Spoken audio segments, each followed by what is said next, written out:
¿Sí? Vamos a abrir nuestras Biblias en Primera de Samuel, capítulo 1. Primera de Samuel, capítulo 1. ¿Ay, faltan? Es solo una y pasar. Eva, se quede con todo, Eva. Muy bien.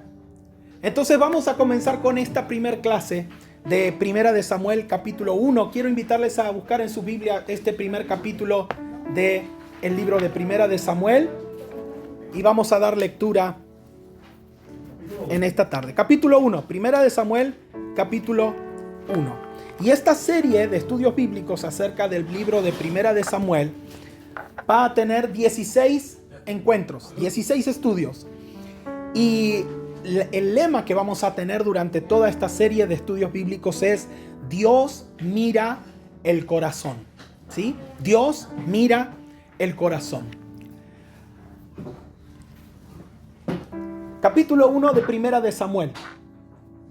La palabra del Señor dice así: Hubo un varón de Remataim de Sofim, del norte de Efraín, que se llamaba Elcana, hijo de Jeroham, hijo de Eliú, hijo de Toú, hijo de Suf, efrateo.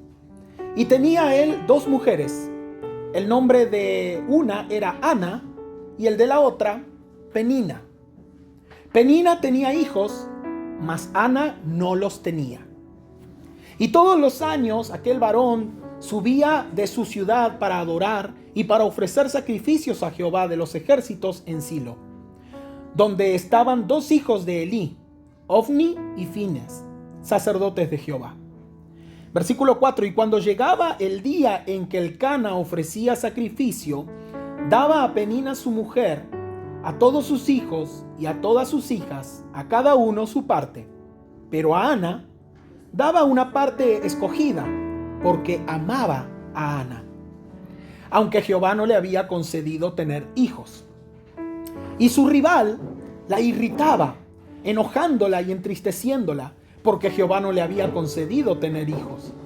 Así hacía cada año cuando subía a la casa de Jehová, la irritaba así. Por lo cual Ana lloraba y no comía. Y Elcana, su marido, le dijo: Ana, ¿por qué lloras? ¿Por qué no comes? ¿Y por qué está afligido tu corazón? ¿No te soy yo mejor que 10 hijos? Versículo 9. Y se levantó Ana después que hubo comido y bebido en Silo, y mientras el sacerdote Elí estaba sentado en una silla junto a un pilar del templo de Jehová, ella con amargura de alma oró a Jehová y lloró abundantemente.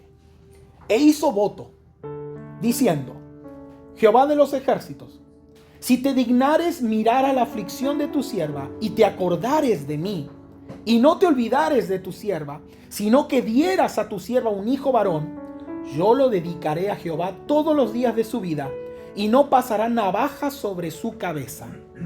Mientras ella oraba largamente delante de Jehová, Elí estaba observando la boca de ella.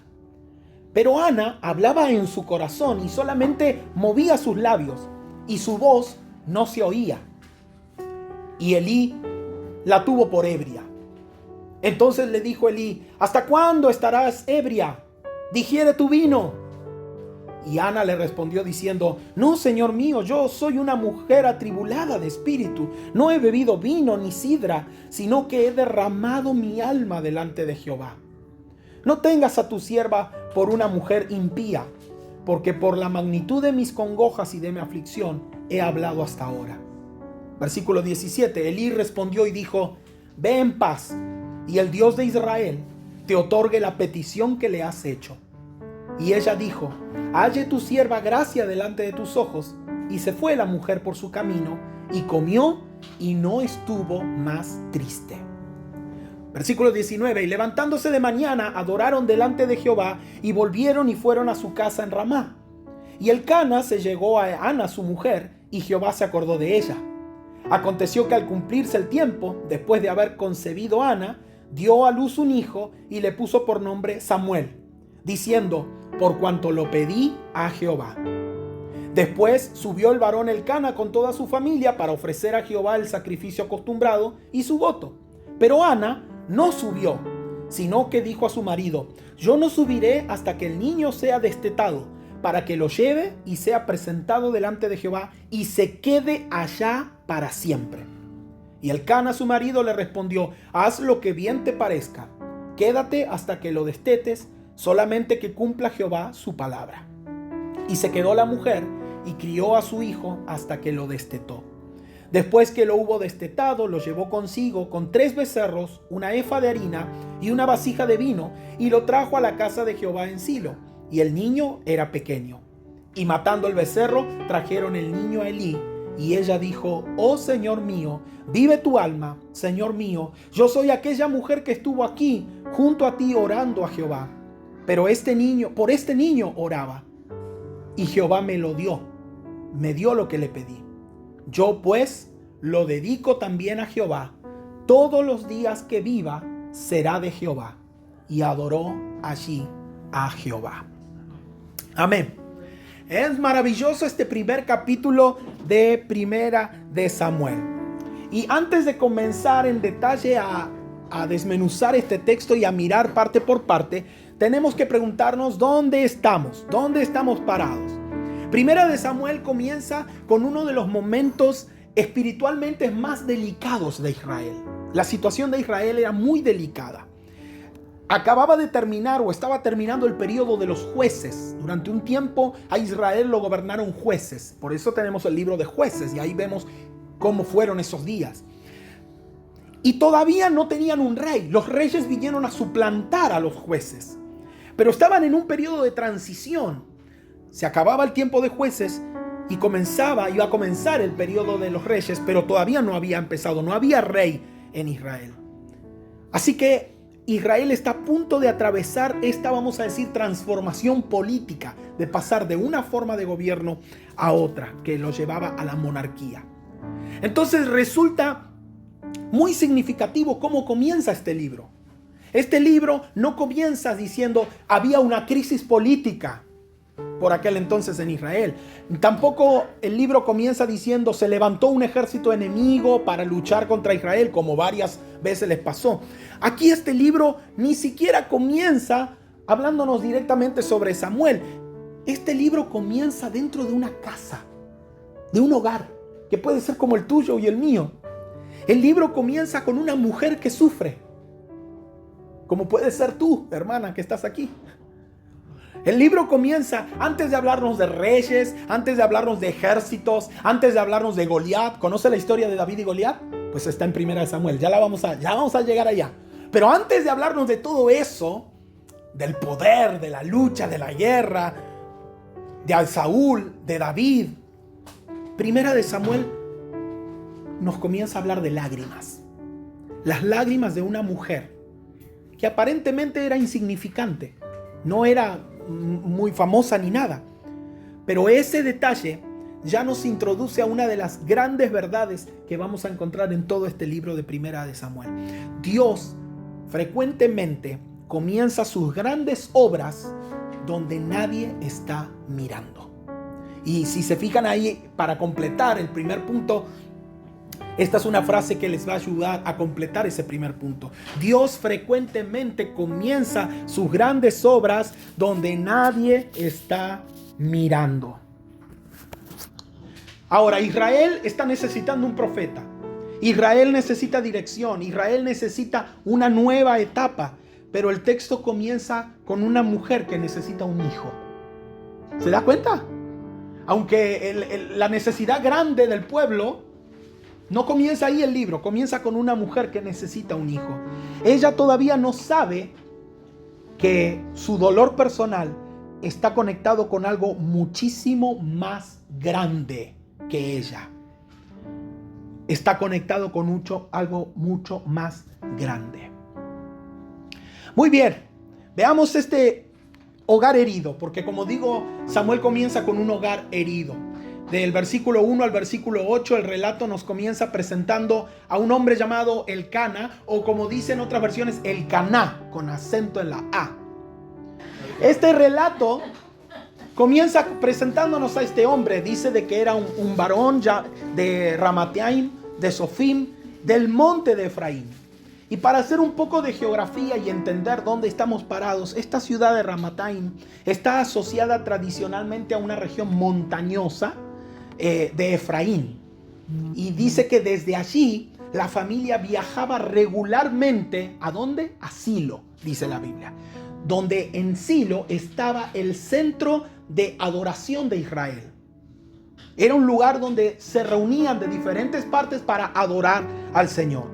En Silo, que estaba aproximadamente 45 kilómetros al norte de Jerusalén, esa ciudad tuvo una gran importancia, una importancia enorme.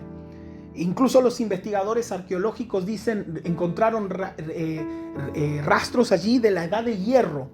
Y hay evidencias de que era un centro cultural y un centro de adoración. Así que, qué curioso, no, mejor dicho, no qué curioso, la Biblia es la tradición, la historia, la arqueología confirma muchos textos que están en las Sagradas Escrituras desde 1000 años antes. Y la arqueología hoy confirma cómo Silo era una ciudad que albergaba a gente que la visitaba para llevar adoración al Señor. Entonces, esto nos ayuda a entender cómo es el movimiento de este primer capítulo. Esta gente abandonaba su ciudad una vez al año o 2 veces al año para viajar hasta Silo, para presentar adoración, un sacrificio, y luego regresaba a la casa. Entonces esto lo primero que nos dice es que esta familia era una familia que no estaba desconectada con Dios. Esta era una familia devota, una familia que adoraba a Dios, que hacía promesas, votos, y una vez al año viajaban hasta este lugar para presentar adoración al Señor. No era una familia pagana, no era una familia que no confiara en Dios, era una familia devota a Dios.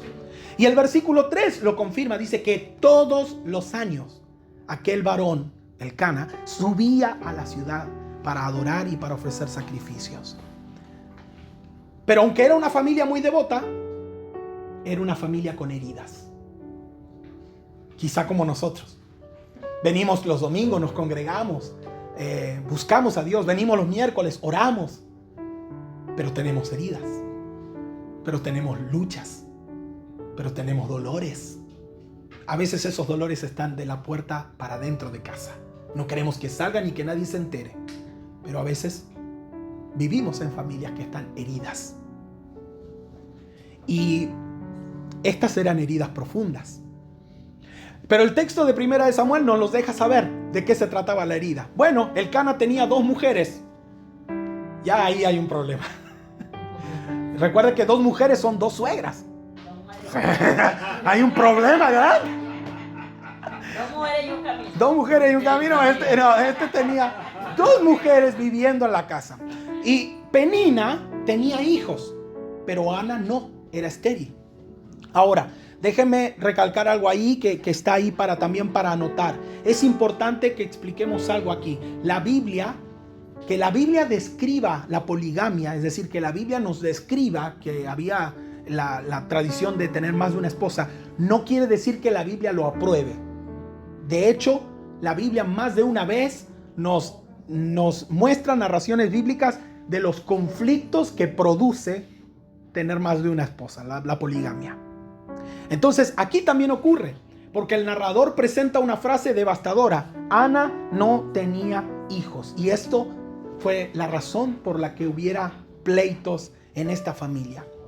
Recuerden esto, en aquella sociedad la esterilidad era visto como algo muy, pero muy malo. A veces era visto como una maldición de parte de Dios, ser estéril, no poder tener hijos. En aquella sociedad no solamente le producía a la madre un dolor emocional, sino que ser madre tenía una importancia muy grande para ese momento.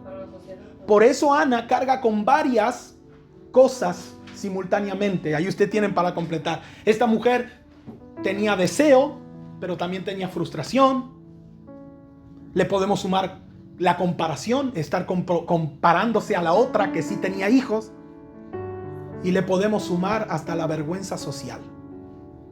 Entonces, sume todo lo que estaba en la mente y en el corazón de Ana. Deseo, frustración, comparación, vergüenza. Todos los vecinos, ahí está la que no tiene hijos. Ahí está la maldita. era juzgada. Entonces, aquí viene mi tercer punto. Cuando la bendición del otro aumenta mi dolor. Esta parte es bien interesante. El versículo 4 al 7, allí nos dice que Elcana le daba a Penina y a sus hijos porciones del sacrificio que entregaba. Pero a Ana le daba una parte escogida porque dice que la amaba a Ana. Entonces, Elcana ama a su esposa Ana, pero el amor de Elcana no puede resolver aquello que Ana está viviendo. Entonces aparece Penina, que lejos de ser una amiga, dice la Biblia que era una rival. Una que la irritaba, la enojaba, la entristecía. En vez de ser una amiga, ya que vivían bajo la misma casa y todo, no, competía con Ana. Se burlaba de Ana, de que ella no podía tener hijos.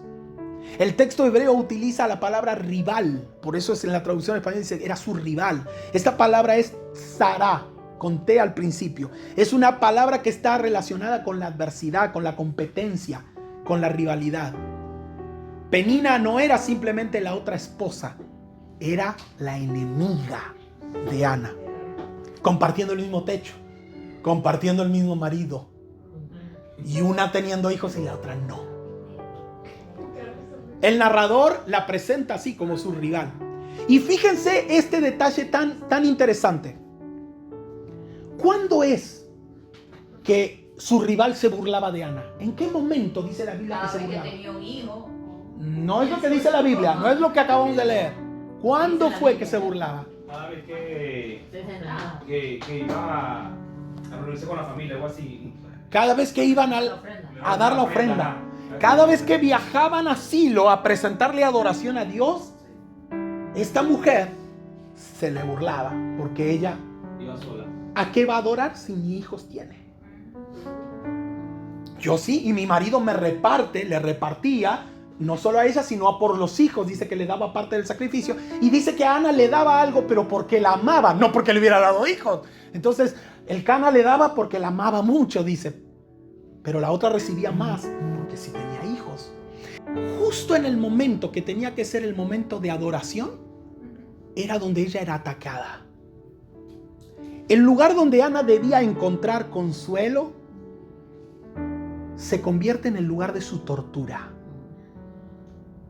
Cada vez que una vez al año ella iba a adorar a Dios, a Silo, ella volvía destrozada.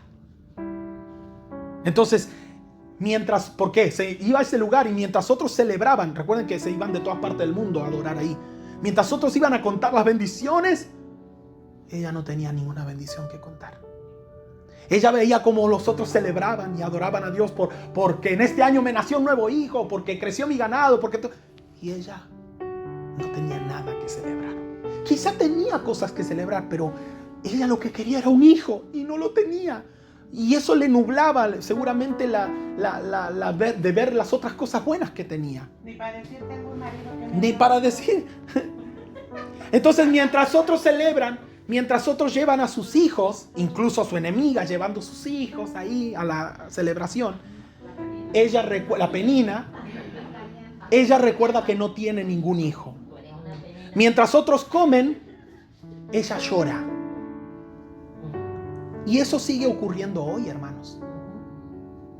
Uno puede estar sentado en la iglesia el domingo y estar profundamente quebrantado por dentro. Uno puede estar cantando, pero estar sufriendo. Puede escuchar los testimonios de cómo Dios responde las oraciones de otro y dentro de uno decir, ¿y a mí cuándo me va a responder lo que le estoy pidiendo? Porque llevo años esperando que me responda. Y ahora cuenta el testimonio que Dios le contestó su oración. ¿Y a mí cuándo me la va a contestar? Incluso la bendición de otra persona puede llegar, hermanos, a recordarnos lo doloroso de lo que nosotros estamos esperando y todavía no nos llega.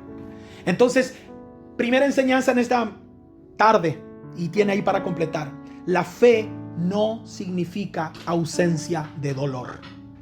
La fe no significa ausencia de dolor. Ana era una mujer de fe, pero la vemos llorando. Ana amaba a Dios, pero pierde el apetito de la tristeza que tiene. Ana adora porque va a Silo y presenta adoración, pero está profundamente angustiada por dentro. La Biblia no presenta la espiritualidad como una negación de las emociones. Dios reconoce las emociones y quiere que nosotros seamos genuinos ante Él, de la forma en la que nos sentimos. Mi cuarto punto es que hay dolores que las personas que nos aman no pueden resolver. Acá aparece el Cana en 1 Samuel 1:8 preguntándole, haciéndole preguntas a su... ¿Por qué lloras? Esas preguntas tontas que hacemos los hombres. Escuchen, vamos a darle un voto de confianza al Cana. Probablemente él quería ayudar. La veía llorando, la veía triste, afligida, y él quería ayudar. La Biblia dice que él la amaba. Pero la respuesta que el Cana le demuestra, el amor que el Cana le demuestra, o la forma en que se lo demuestra, no comprende el dolor de Ana. Y por más que las palabras puedan sonar bonitas, ¿por qué lloras? ¿Por qué no comes? Come, te amo, estoy aquí contigo. Yo valgo más que 10 hijos, aquí me tienes. Por más de que las palabras puedan ser de darle ánimo, a Ana no le sirvieron para nada esas palabras. Como seguramente muchas de las mujeres que están acá, si se ponen en el lugar de Ana, dirían, a mí tampoco me servirían de nada esas palabras. Pero esto revela una realidad muy importante. Las personas podemos estar acompañadas, puede haber alguien a nuestro lado, pero igual sentirnos solos. A veces las personas que están a nuestro lado no logran llenar nuestro vacío. Y aquí aparece esta verdad, y que lo pueden anotar ahí. Hay necesidades del corazón, eso está para completar ahí. Hay necesidades del corazón que ninguna relación humana puede satisfacer completamente. Nosotros a veces esperamos que el esposo lo arregle, o que la esposa lo arregle, que los hijos lo arreglen, que el pastor lo arregle, que la iglesia lo arregle. Pero hay momentos donde incluso las personas que están a nuestro lado no pueden hacer nada. El amor que nos tengan llega a un límite. Ana finalmente iba a tener que hacer algo, pero no era apoyarse en su marido. Ella necesitaba algo más. Y es ahí, punto número 5, donde Ana transforma su dolor en oración. Los versículos del 9 al 11 dice que aquí ocurre algo tremendo. Aquí hay un giro en el capítulo. Dice, escucha estas palabras, y se levantó Ana. Diga conmigo, se levantó. Se levantó Ana. Dos palabras que son aparentemente insignificantes, pero son tremendas cuando lo pensamos. Hasta ahora Ana había llorado, había dejado de comer, había soportado la burla y las provocaciones de Penina, había escuchado las preguntas del Cana. ¿Por qué estás triste? ¿Por qué estás mal? ¿Y acaso yo no valgo? Pero ahora ella se levanta. Diga conmigo, se levanta. Pero se levanta, escuche, se levanta no porque su problema haya desaparecido. Se levanta no porque ahora ya recibió la respuesta. Se levanta no porque se le cumplió su sueño. Ella se levanta simplemente porque decide hacer algo diferente. Simplemente decide llevar su dolor a otro lugar. Hasta ahora se lo había llevado al Cana, se le había llevado a la casa y nada había solucionado. Pero ahora ella decide llevar su dolor a Jehová. Dice que con amargura de alma oró a Jehová. Escuche eso, amargura de alma. Esto era una amargura profunda del alma, una angustia interior. Y notemos que Ana no intenta esconderla delante de Dios. Ana no lleva a Dios una versión religiosa de sí mismo. No le dice palabras rebuscadas. Ella ora a Dios con frustración, con lágrimas, expresando su deseo, expresa su impotencia. Y déjeme decirle, eso también es oración. A veces pensamos que oración es decir palabras lindas y correctas que que no me hagan quedar mal porque los otros están escuchando cómo oro. Entonces, eso no necesariamente es oración. A veces nuestras oraciones, esas privadas que hacemos cuando nadie nos ve, solos en casa, tienen que estar revestidas de este sentimiento. Y a veces son palabras desgarradoras. Yo no sé si usted alguna vez ha orado así, pero yo he tenido oraciones en donde más que orar son puras lágrimas que me están saliendo y no entiendo por qué estoy viviendo esto, pero es mi corazón desgarrado, pero delante de Dios, y Dios acepta mi oración así. No espera que siempre le diga palabras elaboradas. Él espera que le diga palabras genuinas que están en mi corazón. Y así es la oración de esta mujer. Ella nos enseña que orar también significa presentarnos delante de Dios tal como estamos. Ahí tiene para completar. Orar significa presentarnos delante de Dios tal como estamos. Ahora muy bien, dice el punto 6, acuérdate de mí, dice 1 Samuel 1:11. Ana hace un voto, dice: Jehová de los ejércitos, si te dignares a mirar a la aflicción de tu sierva y te acordares de mí. Aquí aparece algo muy interesante. El hecho de que la mujer le diga acuérdate de mí no está queriendo decir de que Dios tiene Alzheimer o que Dios se olvida de cosas y que hay que andar recordándole. Porque nosotros creemos en un Dios omnipotente, amén. Amén. Omnipresente, un Dios que todo lo puede. Entonces no puede ser un Dios que se olvide de cosas. Entonces cuando a Ana le dice acuérdate de mí, no le está pidiendo que literalmente él se acuerde porque se olvidó. Lo que le está queriendo decir es que por favor actúa a mi favor, acuérdate de mí. En otras palabras le está diciendo: Señor, mira mi situación e interviene, haz algo. Eso es lo que significa acuérdate de mí. Y entonces le hace una promesa, le dice: yo te lo dedicaré. Si tú me das un hijo varón, mire, pidió hasta lo que quería varón, no quería niña. Tú me das un hijo varón, yo lo dedicaré a Jehová todos los días de su vida. Y acá es donde ocurre la transformación de Ana. Ana quiere un hijo. Eso era lo que él quería al principio, un hijo. Pero Ana está dispuesta a recibir un hijo para luego entregárselo a Dios. No lo pase por arriba eso. Piénselo un minuto. Esto es muy profundo. Ana le está pidiendo a Dios: dame un hijo. Pero le está diciendo: si me lo das, yo te lo devuelvo. Me pregunto qué es lo que quería Ana cuando dice que quería tener un hijo. ¿Para qué? ¿Para qué una madre quisiera tener un hijo? ¿Para criarlo? ¿Para verlo crecer? ¿Para acompañarlo? ¿Para ayudarlo? ¿Para guiarlo en el camino? Pero ahí dice que mamá lo destetó y lo iba a entregar. O sea que ni siquiera, o sea, destetarlo, dijéramos tal vez 1 año y medio, a lo mucho 2. Entonces no lo vio crecer, o sea, porque lo entregó al templo. Exacto. Entonces, no sé, tal vez por deseo de querer ser madre. No más. O porque Porque veía que Peña tenía hijos y ella no.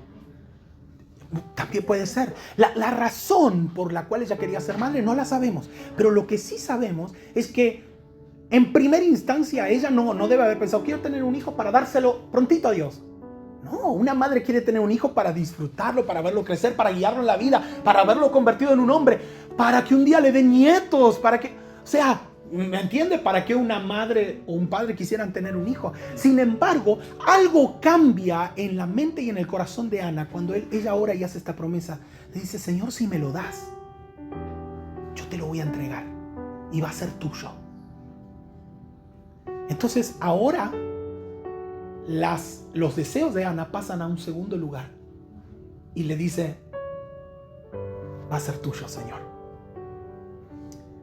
Esto nos da una segunda enseñanza muy poderosa. La oración madura no solamente pide que Dios nos dé algo, también pregunta: ¿qué quiere Dios hacer con aquello que Él nos dé? Les voy a poner un par de ejemplos de esto, porque nosotros podemos llegar a orar: Señor, dame un trabajo. Pero también podemos decir: Señor, si me das trabajo, lo voy a usar para tu gloria. Señor, dame recursos. Dame una oportunidad. dame un ministerio, dame una familia. ¿Cuántas cosas le pedimos al Señor? Pero la pregunta de un cristiano maduro debe ser, ¿para qué quiero aquello que le estoy pidiendo a Dios? ¿Lo quiero para mí? ¿Para yo estar satisfecho? ¿O lo quiero para la gloria de Dios? Entonces la pregunta es, ¿para qué quiero lo que pido? Porque sí le pedimos cosas a Dios, le pedimos muchas cosas a Dios. Pero ¿con qué motivo se las pedimos? Yo quiero resaltar también que ella fue específica, le dijo, quiero un hijo varón. Para, o sea, precisamente, No se con vueltas. como usted dice, hay veces que pedimos trabajo, ¿no? Está como el hermano que venía a la iglesia todos los domingos y pedía trabajo y de repente encontró trabajo, pero era para trabajar los domingos, entonces no venía a la iglesia, ¿no? Exactamente. Entonces hay que pedir, dame un trabajo donde pueda hacer de lunes a viernes. Pues si pedimos el trabajo, luego, pues, si no lo puede dar el Señor, pero Pues sí, y ahora voy a mencionar algo sobre eso. Voy a mencionar algo sobre eso. Ahora, un breve punto, que es el punto 7. Cuando nadie entiende tu oración. Miren lo que pasó. El sacerdote la ve que estaba orando y dice que estaba orando como para adentro. No se escuchaba la voz, solamente estaba moviendo la boquita. Y el Cana desde lejos, Elí desde lejos la mira y ve que esta mujer está... Borracha. Y dijo, es esa borracha. Entonces el Cana no la comprende, la Panina se le burla y el sacerdote la juzga mal. Ella podría haber dicho, ni siquiera acá me entienden. Pero miren, ella no responde así. Ella dice, no, Señor mío, yo soy una mujer que está atribulada de espíritu.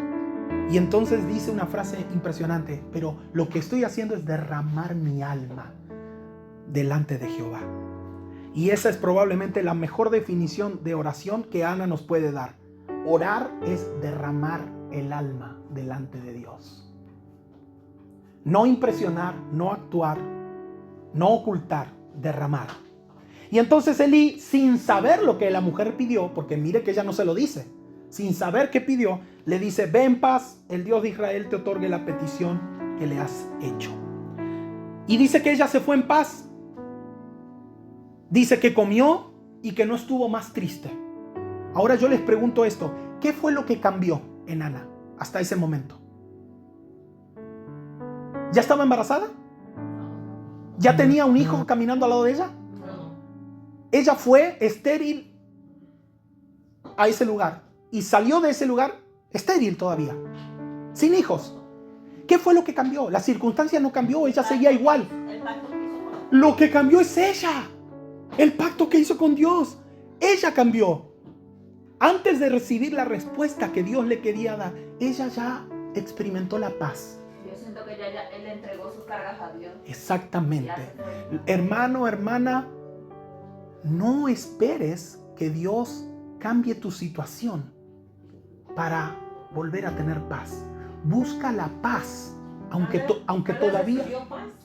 Exacto. Aunque todavía no haya llegado. Entonces, antes de recibir la respuesta, Ana recibió paz. Hay cosas que le estás pidiendo a Dios y quizá Dios todavía no te las dio, pero puedes recibir la paz. No necesitas primero recibir lo que le pides para tener paz. Puedes tener paz mientras sigues esperando que Dios conceda lo que le estás pidiendo. Entonces, a veces Dios cambia nuestra circunstancia, pero otras veces nos comienza cambiando a nosotros mientras la circunstancia sigue igual. Ahí hay otra frase para completar. Después nos dice que Jehová se acordó de ella, el punto 8. Ya llegamos al momento esperado, Jehová se acordó de ella. Y otra vez no significa que Dios se había olvidado de ella y ahora se acordó, sino que Dios decide intervenir. Ana recibe, concibe un niño, nace Samuel. Y el texto explica el nombre. Dice que le puso Samuel por cuanto lo pedí a Jehová. Ahora conviene aclarar algo. Samuel, en hebreo, yo no soy experto hablando hebreo, pero en hebreo suena algo como Shemuel. Shemu separado de él. Así se pronunciaría el nombre de Samuel, Shemuel. Y esa palabra suena muy parecida a otra palabra en hebreo que es Sha'al. Sha'al. Y Sha'al significa pedir. Entonces, el nombre de Samuel no es que significa pedir, pero suena parecido y es por eso que le pone ese nombre. Le pone Samuel o Shamuel porque suena parecido a pedir, es a cómo se dice pedir en hebreo. Entonces, cuando pregunta ¿qué significa Samuel? No significa pedir, pero ella dice, le puse Samuel porque se lo pedí a Jehová, porque suena parecida la palabra, ¿sí? Esto nos enseña que si le pedimos algo insistentemente a Dios, ¿Dios está obligado a dárnoslo? No. No podemos tomar el ejemplo de Ana como una mujer que, ella le pidió y Dios le dio. Entonces yo le voy a pedir y Dios me lo va a tener que dar. No, eso sería usar mal el relato de Ana. Lo que sí es la enseñanza es que Dios es soberano. Él escucha la oración y podemos confiar nuestro dolor a Él, incluso cuando todavía no sabemos la respuesta. 9. La respuesta de Dios no cancela el compromiso de Ana. Esta parte es fundamental porque sería bueno terminar con el versículo 20. Ana quería un hijo, ahora oró, Dios le dio el hijo, colorín colorado, este cuento se ha acabado. Podríamos terminar ahí, pero el capítulo no termina ahí. ¿Por qué? Porque el verdadero tema no es simplemente recibir, sino entregar. Ana había prometido algo. Dijo, yo lo dedicaré a Jehová todos los días de su vida. Y ahora ella tiene que cumplir lo que prometió. Después de destetarlo, dice que lo lleva a Samuel a Silo. Ahora, una aclaración. El destete en aquellos tiempos era diferente a la cultura occidental de este tiempo. El destete era mucho más grande, en una edad que más parecido, 6, 5 años, ¿sí? Entonces, no pensemos en un bebecito, porque piense esto, como un bebecito recién nacido iba a ser cuidado por un sacerdote que ya era grande, que tenía hijos grandes, que también eran sacerdotes.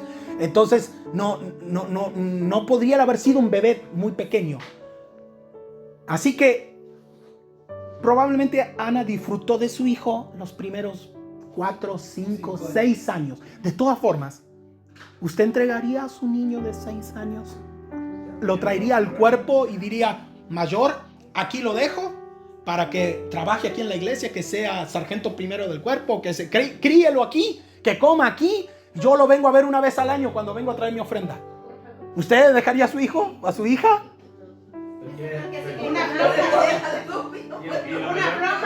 No, pero yo tampoco se los aceptaría.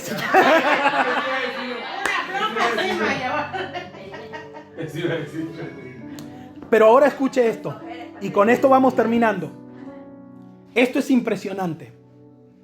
Ana llega a donde estaba Elí y le dice, por este niño yo es que oraba. Recuerden que cuando Elí le dijo que se haga lo que estás pidiendo, nunca le preguntó qué es lo que estás pidiendo. Entonces ahora viene Ana y le dice, esto es por lo que yo oraba cuando tú me dijiste que estaba borracha. No estaba borracha, estaba pidiendo esto, estaba pidiendo este niño. Y Jehová me lo dio, me dio lo que le pedí. Y ahora yo lo dedico a Jehová. Todos los días que viva será de Jehová. Ahora fíjense qué hermosa la promesa de Ana. No prometió de ella, prometió por el hijo. Ana no dijo, yo me consagro a Jehová porque me dio un hijo. Dice, mi hijo va a ser para Jehová toda la... O sea, de alguna manera, nadie le preguntó a Samuel qué quería hacer cuando sea grande. La mamá decidió de que va a ser de Jehová y va a estar al servicio de Dios. Ana entrega precisamente aquello por lo cual había orado, había llorado y se había desesperado. Y esta es la tercera enseñanza. La bendición, escuche esto, acá es donde viene el golpe. ¿Está preparado? Sí. La bendición nunca debe ocupar el lugar del Dios que nos bendijo. La bendición nunca debe ocupar el lugar del Dios que nos bendijo. Ana quería profundamente a su hijo Samuel. Pero Samuel no se convierte en el Dios de Ana. Ella reconoce que Samuel vino de Dios y que le pertenece a Dios. Y esta es una enseñanza muy relevante para nosotros, porque como hablábamos hace un ratito, podemos pedirle algo a Dios durante años y cuando finalmente Dios nos lo da, permitir que eso ocupe el lugar de Dios. Yo he visto un montón de familias que no podían tener hijos y que oraban y nosotros acompañamos para que quedaran embarazados y cuando llega el hijo, dejan de ir a la iglesia. ¿Por qué? Porque quiero llevarlo a la plaza, quiero que disfrutar, está chiquito y quiero que conozca. Entonces la iglesia siempre va a estar, pero mi hijo va a ser chiquito una sola vez. Entonces, lo que tanto le pidieron a Dios cuando Dios se los dio, ahora ocupó el lugar de Dios, desplazó a Dios. Dios pasó a estar en un segundo lugar. Permitimos que la bendición sea más importante que el Dios que nos dio la bendición. Pedimos trabajo. Y después que Dios nos da el trabajo, no tenemos tiempo para Dios. Pedimos familia y después que una familia recibimos, eso ocupa el lugar de Dios. Pedimos muchas veces ministerio, después que recibimos, eso se convierte en la prioridad en vez de Dios. Entonces el gran contraste de este capítulo es que podemos ver que al comienzo Ana llora, pero al final ella adora. Al principio no come, pero luego vuelve a comer. Al principio está afligida, pero encuentra paz. La provocan, se burlan, pero ahora ella ya no depende de las palabras de Penina. Al principio no tiene hijo, pero después recibe a Samuel. La transformación de Ana comenzó antes de que cambie su situación. El milagro de este capítulo no es lo que pasó en el vientre de Ana. El milagro de este capítulo pasó en el corazón de Ana. Dios mira el corazón. Amén. Mucho antes de que lleguemos a Samuel 16, 17, que es donde se dice que cuando Samuel está eligiendo a David, Dios le dice, no mires lo de afuera, porque yo miro el corazón. Pero todo el libro de Samuel nos habla del corazón. Dios miró el corazón de Ana. ¿Qué hacemos cuando Dios parece guardar silencio? Primera de Samuel nos deja al menos 4 respuestas. Cuando Dios parece que guarda silencio, número 1, reconoce tu dolor.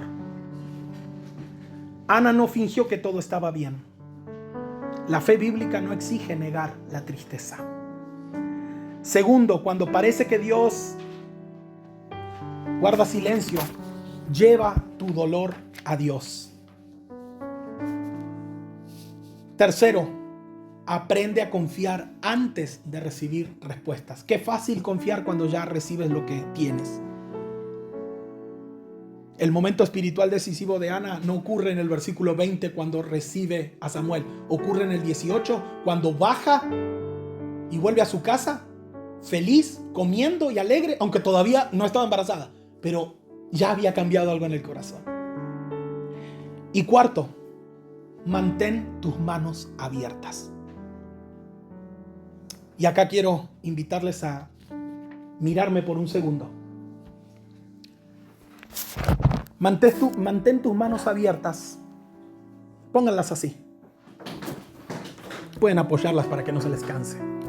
Mantén tus manos abiertas para pedirle a Dios. Cuando pides, estás con tus manos abiertas esperando recibir. Pero digo, mantén tus manos abiertas, porque muchas veces, después de que Dios viene y pone en tus manos aquello que le pediste, tú cierras las manos y te aferras a eso que Dios te dio.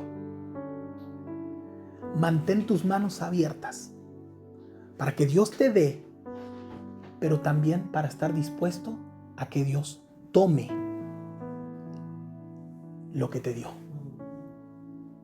Así que mantén esto en mente, mantén tus manos abiertas para recibir, pero también para darle a Dios. Amén. Oremos. Señor, en esta tarde te damos gracias por la historia de Ana en este primer capítulo de Primera de Samuel. Te pido, Señor, que abras nuestra mente y nuestro corazón para incorporar la profundidad de este texto, que podamos seguir meditándolo, que podamos seguir pensando en esto y podamos llevar esta enseñanza en nuestro corazón. Por sobre todas las cosas, Señor, yo te pido que nos ayudes a mantener nuestras manos abiertas. Tú eres el Dios que nos da muchas cosas, pero reconocemos que a veces somos egoístas y después que tú pones en nuestras manos las cosas, nosotros las cerramos. Tú nos das recursos, pero a veces nosotros cerramos las manos y no queremos compartir esos recursos, ni con otros ni con la iglesia. Tú, Señor, nos das familia y a veces cerramos las manos y nos aferramos a ella y ocupan el primer lugar. Y tú quedas en segundo, tercero, cuarto. Tú nos das tantas cosas, Señor, y a veces nosotros nos comportamos egoístamente. Ayúdanos a mantener abiertas nuestras manos, porque en la medida que así sea, tú seguirás dándonos más y más, hasta rebosar, como dice tu palabra. Bendícenos ahora al salir, guarda a mis hermanos al regresar a sus hogares. Te pido esto en el precioso nombre de Jesús.